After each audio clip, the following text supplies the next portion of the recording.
Good morning class. इससे पहले हमने चैप्टर स्टार्ट किया था। चैप्टर जो लास्ट चैप्टर था आपका रिवीजन के लिए वो था इंटरनेट सर्विस।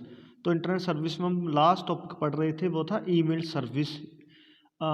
तो ईमेल क्या होता है? ईमेल इलेक्ट्रॉनिक मेल है जिसकी हेल्प से आप मैसेज को सेंड कर सकते हो, मैसेज को रिसीव कर सकते हो, मैसेज को पढ़ सकते हो। तो ईमेल में आप बेसिकली मैसेज को सेंड और रिसीव कर सकते हो। अब इसके बाद आता है क्लास ईमेल अकाउंट। अब जो भी आप ईमेल अकाउंट क्रिएट करते हो वो आप डिफरेंट वेबसाइट्स के ऊपर क्रिएट करते हो, जैसे जीमेल हो गया, याहू मेल हो गया, हॉटमेल हो गया। तो इन सब वेबसाइट्स के ऊपर अपना ईमेल अकाउंट क्रिएट कर सकते हो। इसके बाद आता है class email address. Email address basically 3 part से मिलके बनता है। फर्स्ट होता है आपका यूज़र नेम, सेकेंड होता है आपका सिंबल, थर्ड होता है आपका डोमेन नेम। तो फर्स्ट होगा यूज़र नेम। यूज़र नेम आप खुद रख सकते हो, आपने खुद यूज़र नेम रखना होता है तो इट्स योर चॉइस, आप यूज़र नेम कोई भी रख सकते हो। देन आएगा हमारे पास सिंबल। इसमें जो सिंबल यूज़ होता है क्लास वो होता है @ वाला, जिसको हम @ बोलते हैं। ऐसे यहाँ पे लिखा ना पब्लिकेशन एजुकेयर @ तो यहाँ पे जो है वो सिंबल आ जाएगा। तो ये आपका सेकंड पार्ट हो गया। फिर लास्ट नेम होता है इसका डोमेन नेम। डोमेन नेम में ऐसे gmail.com, अगर आप जीमेल के ऊपर बना रहे हो तो यहाँ पे आएगा gmail.com। अगर आप याहू के ऊपर बना रहे हो तो यहाँ पे आएगा yahoo.com। इस तरह से जिस वेबसाइट के ऊपर अपना ईमेल अकाउंट क्रिएट कर रहे हो उसका डोमेन नेम लास्ट पार्ट होता है, last part of email address. तो जैसे यहाँ पे एक एग्जांपल है, इसमें फर्स्ट पार्ट यूज़र नेम हो गया, सेकंड पार्ट सिंबल हो गया, थर्ड पार्ट हो गया डोमेन नेम। तो इस तरह से 3 पार्ट से मिलके आपका ईमेल एड्रेस क्रिएट होता है, ईमेल एड्रेस बनता है। नेक्स्ट, इसके बाद हमारा नेक्स्ट टॉपिक है जी, वो है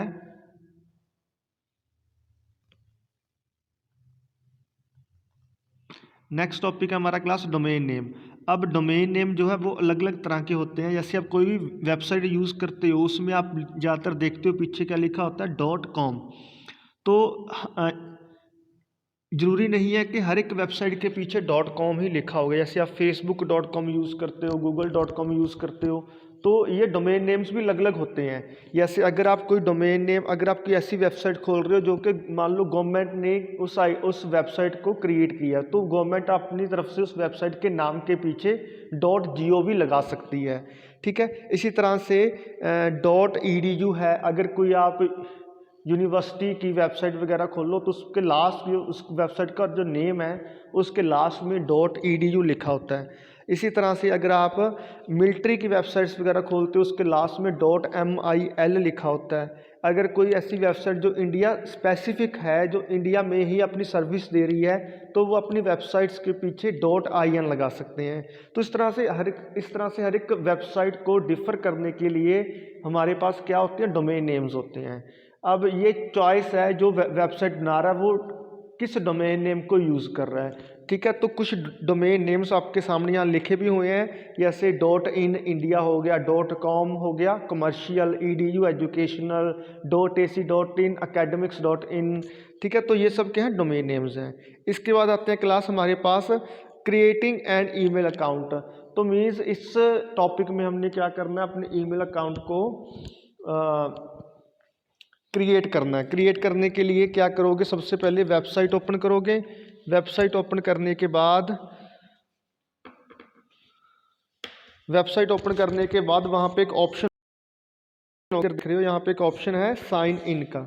इस ऑप्शन के ऊपर क्लिक करोगे। क्लिक करने के बाद क्या करोगे क्लास, एक पेज ओपन होगा जिसमें वो आपसे यूज़र नेम पूछेगा। जैसे यहाँ पे आप देख रहे हो ईमेल और फ़ोन नंबर लिखा, तो यहाँ पे आप अपना यूज़र नेम फिल करोगे, यानी कि ईमेल एड्रेस यहाँ पे लिखोगे। जैसे इन्होंने लिखा हुआ पब्लिकेशंस एजुकेयर @gmail.com, यहाँ पे पूरा अपना जीमेल एड्रेस लिखोगे। फिर नेक्स्ट के ऊपर क्लिक करोगे तो वो आपसे पासवर्ड मांगेगा, तो यहाँ पे आप अपना क्या फिल करोगे, पासवर्ड के बाद नेक्स्ट के ऊपर क्लिक करोगे तो आपकी ईमेल आईडी थी वो इस तरह से ओपन हो जाएगी, जिस तरह से आप नीचे पिक्चर में देख रहे हो। ठीक है जी। अब इसमें अगर आप ध्यान से देखो, इस ईमेल में लेफ़्ट साइड में जो पिक्चर है इसमें ध्यान से देखो, यहाँ पे जीमेल लिखा हुआ, ऊपर नीचे लिखा हुआ है कंपोज के साथ ही नीचे इनबॉक्स, सेंट बॉक्स, ड्राफ्ट, ये सब लिखे हुए हैं। तो अगर आपने ईमेल आईडी या ईमेल को यूज़ करना, तो यहाँ पे अगर आप ध्यान से देखो, यहाँ पे जो वेबसाइट इन्होंने ओपन की हुई है, जो ईमेल वेबसाइट ओपन की है वो है जीमेल। तो अगर इसमें देखो क्लास फर्स्ट इसमें ऑप्शन है जैसे इनबॉक्स। इनबॉक्स में क्या होता है, इनबॉक्स के ऊपर क्लिक करोगे तो यहाँ पे आपको वो मैसेज दिखेंगे जो आपके पास आपको किसी ने सेंड किए हुए हैं। जो आपके पास मैसेज रिसीव हुए हैं वो आप कहाँ से देख सकते हो, इनबॉक्स के अंदर। फिर आएगा स्टार्ड मैसेज। स्टार्ड मैसेज वो मैसेज होते हैं जो आपने जिनको आपने इम्पोर्टेंट मैसेज में रखा होता है, तो वो कहाँ पे मिलेंगे आपको, स्टार्ड ऑप्शन के अंदर। फिर आएगा सेंट मेल। सेंट मेल में क्या होता है, जो मैसेज आपने सेंड किए हुए हैं किसी दूसरे को, जो आपने मेल्स सेंड की हुई हैं वो आप कहाँ से देख सकते हो, सेंट मेल। फिर आएगा ड्राफ्ट। ड्राफ्ट में क्या होता है, कुछ ईमेल्स ऐसी होती हैं जो आपने सेंड नहीं की होती लेकिन आपने अपनी ईमेल आईडी में सेव की होती हैं, तो वो कहाँ पे आपको शो होंगी, ड्राफ्ट्स के ऊपर क्लिक करने से। इसी में एक अगला टॉपिक है कि अगर आपने ईमेल सेंड करनी है तो वो कैसे कर सकते हो। अगर आपने कोई न्यू ईमेल सेंड करनी है, फ्रेश ईमेल सेंड करनी है, तो उसके लिए हमारे पास ऑप्शन होता है कंपोज।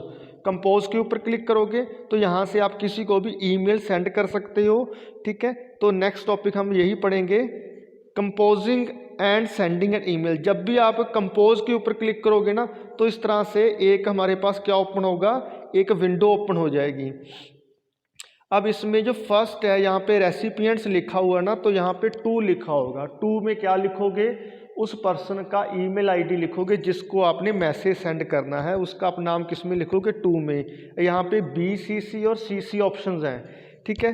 तो CC होता है कार्बन कॉपी, BCC होता है ब्लाइंड कार्बन कॉपी। अगर आप ईमेल एड्रेसेस के नेम CC में लिख रहे हो कार्बन कॉपी में, तो ये ईमेल एड्रेस सभी को शो होंगे कि आपने किस किस को मैसेज भेजा है, सभी को दिखेंगे।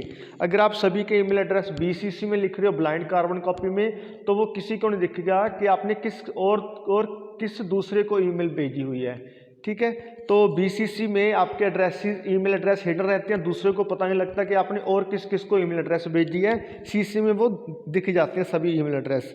फिर आता है क्लास सब्जेक्ट। सब्जेक्ट आप ईमेल का कोई भी सब्जेक्ट लिख सकते हो, जो आप ईमेल सेंड करो उसका एक सब्जेक्ट यहाँ पे लिख सकते हो। देन आएगा बॉडी पार्ट। बॉडी पार्ट में आप अपनी ईमेल राइट करोगे, जो आपने ईमेल लिखनी है वो यहाँ पे लिखोगे। फिर क्लास नीचे है हमारे पास ये रहा सेंड बटन। तो सेंड बटन से आपकी वो ईमेल क्या हो जाएगी, सेंड हो जाएगी। सेंड के साथ ही एक ऑप्शन है अटैच फाइल्स। अटैच फाइल्स के से आप क्या कर सकते हो, जैसे अगर आपने किसी को पिक्चर सेंड करनी है, वीडियो सेंड करनी है, या डॉक्यूमेंट फाइल भेजनी है या कोई और फाइल भेजनी है, तो आप अटैच फाइल के ऑप्शन से उस फाइल को अटैच कर सकते हो अपनी ईमेल एड्रेस में और फिर उसको सेंड कर सकते हो आप अपनी फ़ोटो में, जो भी आपने सेंड करना है। तो ये था आपका creating composing and sending an email address. इसके बाद आएगा रिप्लाइंग।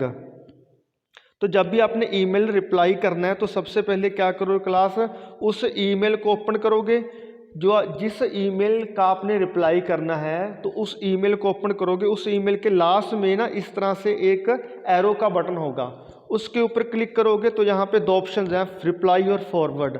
रिप्लाई से आप क्या कर सकते हो, उस मेल का रिप्लाई कर सकते हो, उसको उस मेल का जवाब दे सकते हो। फॉरवर्ड से क्या कर सकते हो क्लास, आप उसी ईमेल को किसी दूसरे पर्सन को या किसी दूसरे को आप वही ईमेल भेज सकते हो, सेंड कर सकते हो। इसके बाद क्लास हमारे पास है साइन इन साइन आउट। अब आपने ईमेल एड्रेस में सेंड किया, मेल रिसीव कर ली, पढ़ ली, ठीक है, फॉरवर्ड कर दी। अब लास्ट स्टेप क्या होता है, आपने उस ईमेल को क्या करना होता है, लॉग आउट करना होता है या फिर साइन आउट करना होता है, ताकि आपका अकाउंट वहाँ से लॉग आउट हो जाए, आपका अकाउंट वहाँ से बंद हो जाए। फिर आते हैं नेटिक्यू। नेटिक्यू क्या होता है क्लास के, जब भी आप कोई इंटरनेट के ऊपर कुछ भी इंटरनेट की सर्विस यूज़ करिए, जैसे मैसेज करते हो, चैटिंग करते हो, ईमेल एड्रेसेस लिखते हो, ईमेल्स लिखते हो, तो वहाँ पे क्या हमें कुछ रूल्स फॉलो करने होते हैं। जैसे कि आप कोई भी गलत लैंग्वेज ना यूज़ करो, ठीक है, चैट करते वक्त या किसी को ईमेल लिखते वक्त, या फिर उसको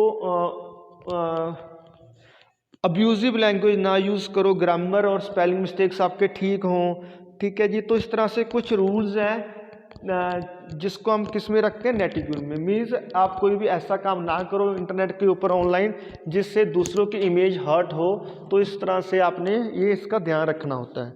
देन आएगा साइबर सिक्योरिटी।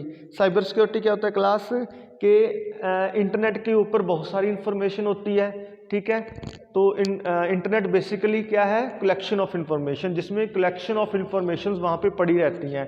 तो अब जो इंटरनेट को यूज़ कर रहा है तो उसने क्या करना होता है, उसने हमेशा सेफ्टी मेजर्स को फॉलो करना होता है। जैसे कोई भी ऐसी इंफॉर्मेशन वो ना देखे, ना यूज़ करे जिससे उसको कोई नुकसान हो, उसको कोई हार्म हो।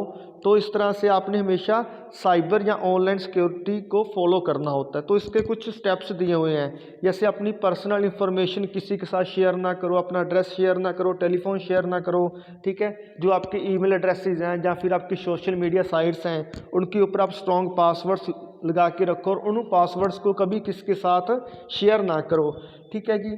तो इस तरह से ये कुछ पॉइंट्स हैं, आप इनको रीड करोगे, सिंपल पॉइंट्स हैं, ठीक है। तो मीन्स साइबर सिक्योरिटी का टॉपिक क्या है कि अगर आपने इंटरनेट को यूज़ करना तो आपने उसको सिक्योर वे में यूज़ करना है कि आपकी इन्फॉर्मेशन किसके पास ना जाए, आप कोई गलत इन्फॉर्मेशन ना लो, ठीक है। तो इस तरह से इसको हम किस में रखते हैं, साइबर सिक्योरिटी में।